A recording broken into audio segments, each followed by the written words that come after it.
How long ago did you convert to Islam? About 2.5 years ago. Okay, okay. Where'd you convert Um, from? Were you an atheist, Christian? I was a Christian before. No, okay. Um, I I mainly wanted to just ask you guys like three questions, if possible. I don't really want to debate because I kind of think debates aren't necessarily the best. Yeah, In we can terms of talk. We can talk it out. yeah, You can ask three questions as long as you grant me three questions. sure, yeah, I think that's fair. Cool. All right. All right. Um, so my first question is, I've been looking at like Islamic and Christian polemics, like how they kind of debate, and it kind of seems like more people, both from the Muslim side and the Christian side, convert to atheism rather than like if they're going to leave their faith, right? Rather than converting to the other. Um, so I was wondering, like, for me as a Muslim, I see more priority in maybe doing dawah to atheists, like against atheism, rather than against Christianity. I was just wondering what you guys think of that in terms of against Muslims as well. It seems like atheism is kind of more like a prominent threat against God, just in general. Nope. I So think do you it's think more important for Christians are everyone to receive it. do you think more Christians are converting to Islam or atheism of the ones that leave? I wouldn't know. I didn't look Yeah. at that. But if you're just asking me my personal view, I think that Islam is more dangerous than atheism. Islam Yeah. is an actual threat to society and to living with your neighbors. But what So about in terms of like actual Christians leaving the faith? It seems like atheism is more of a threat in that regard. it's not. I think anything is a threat, but they're both like they both need to be preached against. That they're both false, and that Christianity is the only way. Yeah. Okay. I get that. I was just wondering what you guys thought of that. Mm. Um, that was the first question. My second question. This is honestly just to get a better understanding. Um, so I know there's a verse in the Bible where it tells like the women to cover their hair, like those who pray. Mm-hmm. I was wondering how you guys interpret that verse. Like what do you think of the hair cover or the head covering from based off that verse, and how would you interpret it? Yeah, well, there was specific people in the specific church. We see it in Timothy and also in Corinthians that there was a woman disobeying the elders of the church, and they were speaking out. And so he told them to do it as sort of a humbling to the woman in the specific church, saying, "Hey, you guys are speaking out. You need to humble yourselves." And this is the reason why he instilled it in them. It's a good thing to do. You can choose to veil and cover your head in church if you want, but it's not necessary for everyone to do. Because again, it was employed for a specific people group for a specific sort of a consequence in a sense for what they were doing. Okay. Um, So it so wasn't like there's something that was like a rule to be applied. Like not like a no. universal rule. No, like we don't believe like today, like you can't go to church if you don't wear a head covering. Okay, it's interesting because I went to an Orthodox church a few times, and some of the women did wear head coverings there. They were under the impression that while you're in church you should wear it. Yeah, I Um, mean, I am Orthodox, so yeah, I go to Orthodox church too.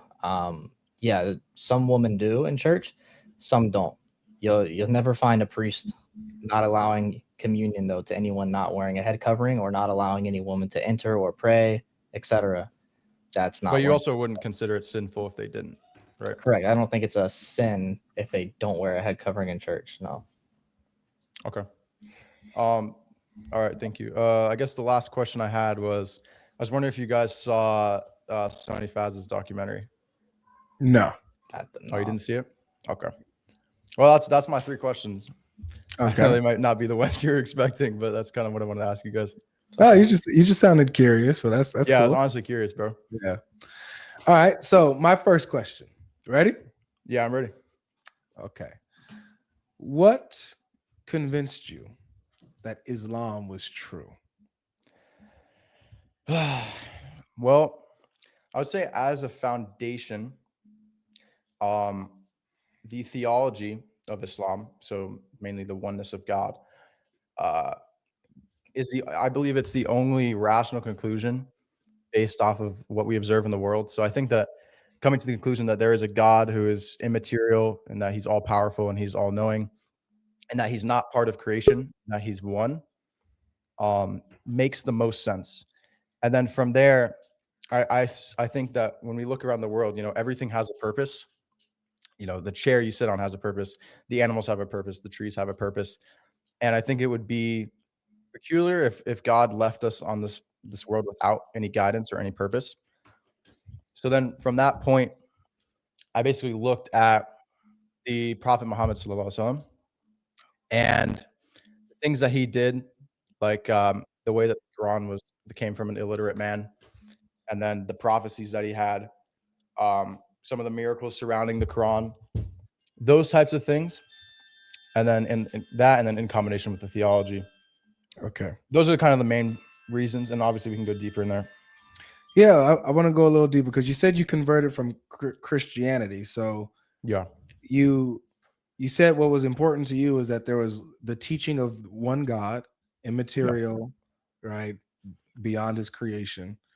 That's what Christianity teaches, and that he's given us guidance and instruction on how to live and stuff through his scriptures.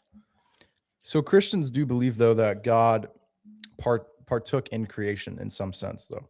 So does Islam. How so? Oh man, in many ways. Are you saying Islam teaches that God is part of creation or became part? No, of creation? not that he's part of creation, but that he partakes in creation. Yeah, if you mean like he influences creation, I agree. But I'm saying like Christianity, he enters creation. He enters creation, like he enters and interacts. Like he physically enters creation. I don't know if it's physical. Depends on which Muslim you ask, but we see, like for example, you see there's hadith that talks about how Allah descends to the lowest heaven at the third of every night, right? So that's him going from one place to another. He's descending, meaning he's going down, and he's going. So he's in creation. He goes to creation and sits and asks, "Who's praying to me? Who's praying to me?" Right? Yeah, if I can say something to that real quick. Yeah, go ahead. I don't interpret that to be literal. I don't believe that like Allah literally is like a body that comes down into the sky. I think that's just a metaphor. So we have something in like Quran interpretation that's called the tanzih, which is you take the clear verse over the ambiguous verses. And the clear verse in the Quran, it's in Surah Ikhlas. It says that he is not comparable to anything like creation. So we don't say that he is like creation in any sense. So by making him, in any sense, he's absolutely dissimilar from creation. Yeah, that's confusing to me because there's too many ways that the Quran describes Allah to his creation in a lot of senses. Like it says that Allah is light, and his light is like a lamp, and like the olive, and like the tree, and like have you read Surah 24? Yeah, I've read it. So I know it. You know what I'm saying? So I know. It does liken him. It likens him to creation in some sense. So say in no senses, that's a little confusing. No, not really. So the thing is about those verses is that they're speaking very poetically. That's the first thing. Like when it says things like Allah subhanahu wa ta'ala is on his throne, or he has like a right hand, or whatever, these types of things. I don't interpret these to be literal, if that makes sense. On what basis, though? Like that's what I'm saying. Because I understand that, but on what basis are you saying this isn't literal? That he doesn't actually have hands, or he doesn't actually descend, or he doesn't actually do what the Quran is.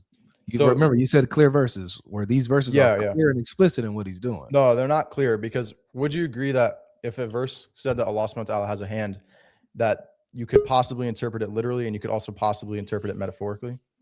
Sure. So then that means that there's a range of possible meanings, right? This is where I think that it can't be interpreted metaphorically. Like, for example, where he says that he made Adam with his hands, right? Which is why he's special, and condemns Iblis for not bowing to him, right? So wouldn't that mean that's because remember, if we're like, usually we'll hear maybe hands like has to do with power or authority, right? But that's how he created everything. He created everything with his power and authority. But specifically Adam, he says, why didn't you bow down to Adam, whom I created with my own hands? Right. So there's something special about how he created Adam with his hands, as opposed to everything else he didn't create with his hands. So wouldn't that lead? He doesn't say that he didn't. I see what you're getting at, but I don't see how you come from that verse that he's specifically saying he only created Adam with his hands. He's just simply saying that he did create Adam with his hands. So why would he bring that detail out if that wasn't special? Because that's what it's communicating, that why didn't you bow down to Adam, whom I created with my own hands? Like what is, if he created everything with his own hands, why is that special? Well, it might not be particularly special in that instance. I think so. That's the difference. Like if I have let's say I have kids or something like that, right? Let's say I have 3 kids, and I say, and I gave my youngest, or I gave my oldest a nice robe, and I told the other brothers, or I told one of them, why didn't you listen? Why didn't you listen to my son, whom I gave a gold robe to? Wouldn't that statement signify that me giving him the gold robe is special and unique to the other sons that I have? Yeah, I mean, I can see what you're saying. I don't understand though how. So maybe if he is making a distinction that he made him with his hands, I still wouldn't give it the literal interpretation. Why? So what would that mean then? Because if he created everything with his hands, right, or his power and his authority, he created everything with his power and authority. So there's something different about when he says with both my hands. I think what it's meaning is that every other human is created through the agent of their mother, right? And the difference with Adam is that he was created directly with no human descendant from him. Like he was just straight from God in that sense.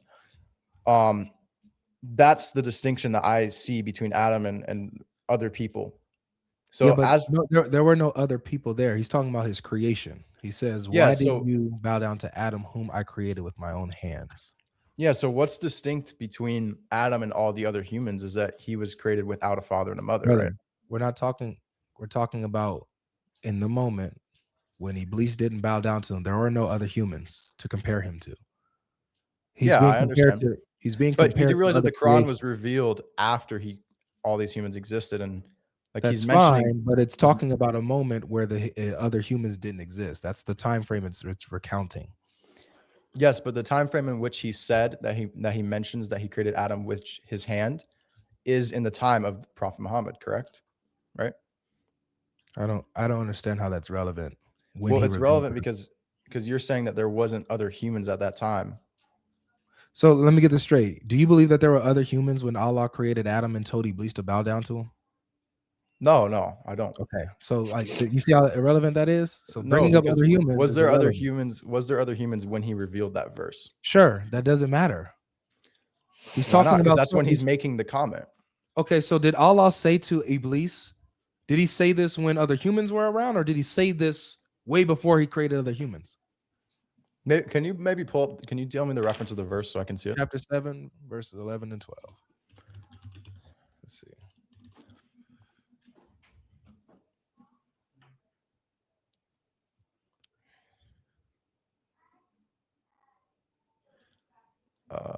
Chapter 7, verses 11 to 12?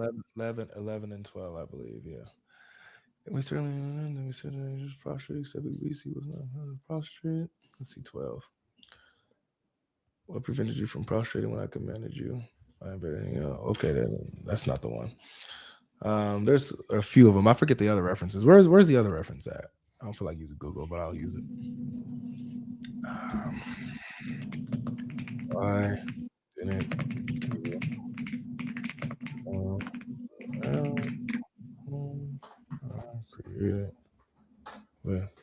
What's the one that you already have? 7. So then you need Surah 30. Surah 30, verse what? 38 of verse 75. 38, verse 75. Yeah. Barakallah feek. Hey, I'm going to count it as achievement that I made GodLogic have to pull up Google. Man, I always got to do this, man. My brain don't be braining all the time, man. Guys, maybe he's using ChatGPT. Look, he's using ChatGPT. There you go. Let's be, 38. make a You said video. 38 what? we'll make a 38 video called 38. GodLogic used ChatGPT mid-debate. ChatGPT, man, I had to do it, y'all. Sorry. You know what I'm saying? You know, and all else fails. Okay, yeah, there we go. Yeah, so here What's it the is. verse? Oh, yeah, chapter 38, verse 75. Allah said, "O Iblis, what prevented you from prostrating to that which I created with my hands? Were you arrogant, or were you among the haughty?" So you see, this is clearly something unique to Adam. He didn't create anything else with his hands. This is to Adam specifically. Yeah, I see what you're saying. So I didn't realize that he was quoting, saying that at that time that's what he told Iblis. I thought he made that comment. I understand. I understand what you're saying. I get what you're saying. Me personally, I don't know what exactly that means. Sure. But I can tell you this, that I don't believe that Allah subhanahu wa ta'ala has literal material hands. I can tell you that. There's a feedback on the mic. Is that you, Nick? Yeah, it's you, Nick. There's something coming on your mic. Is there something blowing or something? I don't think so. I'll just mute. Yeah. Dang, that's crazy. I don't know what happened. Something that was like, yeah, there it is. Bro, what the heck? You hear that, Aaron? Yeah, I hear that. It's not me. I just mute until I Yeah, talk. it's not Aaron. It's definitely fearless. I believe it's me. I'll just mute until I talk. I don't know. That's weird. Okay. It's Holy Spirit. Come on, bro. All right. So we have. So all right. So you say you don't know what that means, but you won't conclude that that's like he has actual hands. And so there's my question is based on what? Because it's Look, this is a clear verse. It says he has hands. That's a clear verse. It's not ambiguous. So why not believe what it says that he has hands? I still think it is ambiguous. To say that it's absolutely clear. Are you saying that there's no possible, like the only unequivocal interpretation of that is that Allah literally has a hand? Yeah, that's what it seems. Yeah. Well, let me pull up a verse. Okay. I can't think of any reason to think otherwise. I'll tell you what. If you go to Surah Ikhlas, I believe it's the 112th chapter, verse 4. Yes, there's none like him in creation, right? Yeah, there's absolutely nothing comparable to him. Right. So just to say, so I would say just to answer your question real quick, the reason that I interpret those other verses metaphorically is because that verse in Surah Ikhlas is absolutely clear. No one disputes that meaning. Do you watch NBA at all? No, I don't usually watch NBA. Okay, but do you know who the basketball players are? At least the popular ones. Steph Curry, LeBron James. Yeah, I know them. Okay, I'm more the NHL, but yeah, I got you. Is there, to your knowledge, is there a shooter that is comparable to Steph Curry? Man, I'm sorry, but I really do not watch basketball. The answer is no. The answer is no, bro. Okay. He is literally, like, I would think that God made him with his own hands and said, "Go play, shoot the ball. That's your mission." All right. So there's not a single shooter on the planet, at least of what we know of, that is comparable to Steph Curry. Does that mean nobody else can shoot the ball? No. People can shoot, but they can't shoot like Steph Curry. That doesn't mean nobody else has the ability to shoot or can shoot, right? So yeah, in saying that there's nothing comparable, there's no shooter comparable to Steph Curry, doesn't mean that nobody else can shoot. They can still shoot, just not to his level. In the same way, you can say that there's nothing comparable to Allah in like the absolute sense. Like that doesn't mean that he doesn't have any relation or connectivity with man. Yeah, like for example, I mean, I would agree because like to a certain extent, like I know it's more of a Christian concept that humans are created in the image of God. Nope, that's an Islamic concept, bro. Well, no, it's not. It's not an Islamic concept, brother. You gonna learn to trust me, bro. You gonna learn to you gonna learn to trust me, bro. Look, let me show you, man. I think I know what you're gonna pull up. What do you think? What do you think? You're gonna pull up the one where he created Adam in his image. There you go. Yeah, he created it. It doesn't mean he created Adam in Allah's image. It means he created Oh, Adam in his own. don't do this to me.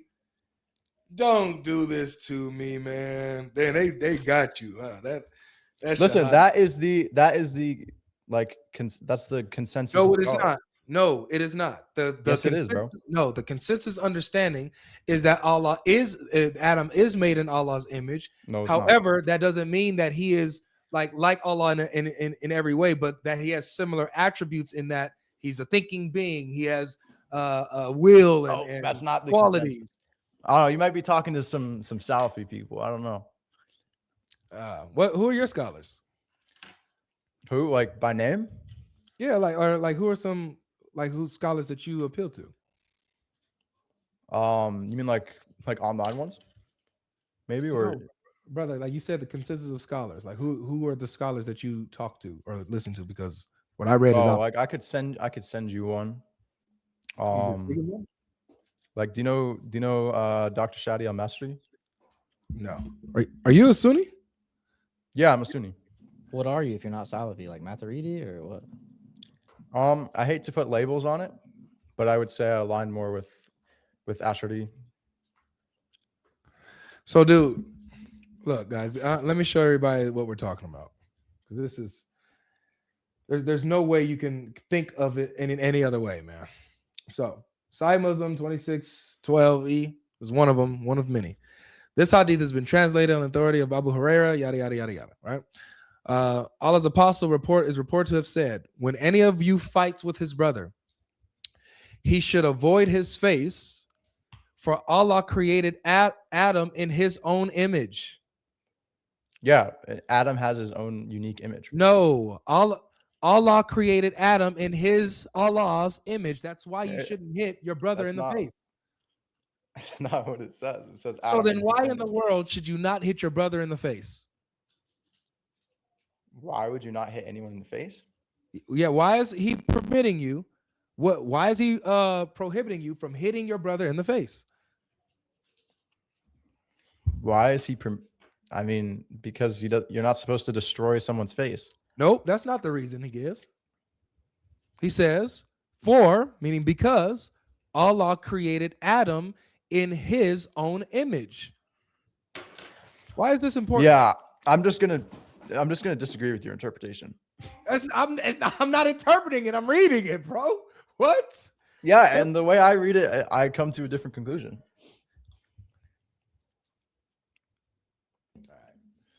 Well, I think you got one more question for me, right? Well, I had two, but I think that I mean, you definitely asked me like 5 questions about it. Because we went deeper in the first one. All right. Okay. So we see that Allah has, he has his acts within creation. He interacts with creation.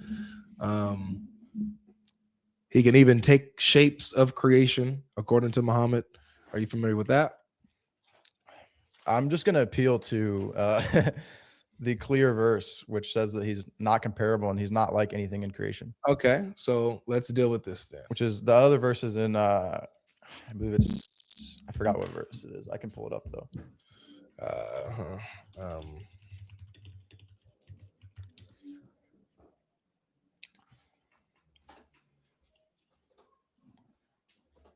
Yeah, Surah Ashura 42. It's chapter 42:11. There is nothing whatsoever like him. He is the all-seeing, all-hearing, all-seeing. So what does that mean, that there's nothing like him? Well, it just means that he's not comparable to creation. What does that mean, though? Because I'm seeing ways that he is comparable. He has hands. He has a shin. He talks. He has mercy. Again, those aren't literal. They're not physical material. That's what you're saying. I'm seeing these clear verses, like you're saying. You stick with the clear verses. But you already agreed with me that they can have multiple possible meanings. Not the one with he created Adam with his hands. I didn't agree that there's another meaning for that.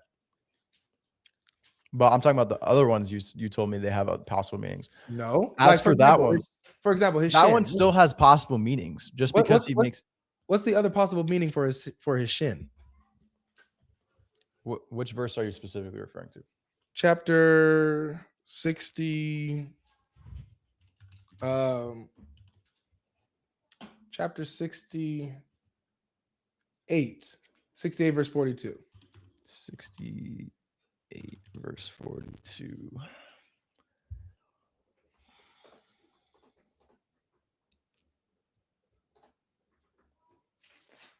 Yeah, so with all of these verses, like for example, like the one with Allah's hand, like it says Allah's hand is over the believers. That one, for example, the context is that they were doing a contract, and he revealed that verse to show that he was fine with the contract and that he was permitting the contract, and he used that expression to do it. So as for this one, what I got to do with the shin? yeah, so we can read the tafsir. Read the tafsir. The verse says that he has a shin, right? That he's going to reveal. It says, it doesn't say he has a shin. It says the shin of Allah will be bared. So does it say he has a shin? It doesn't say he has a shin. So whose shin is it? It's the shin. No, I agree. It's the shin of Allah. They got you, man. They got you, bro. You see You what they got? you still haven't proven to me how it means a literal material shin. No, what you need to do is show me what else is it other than the shin when it says what is It's a metaphor. It's a metaphor. Okay, but and that's based off the other two verses I gave you.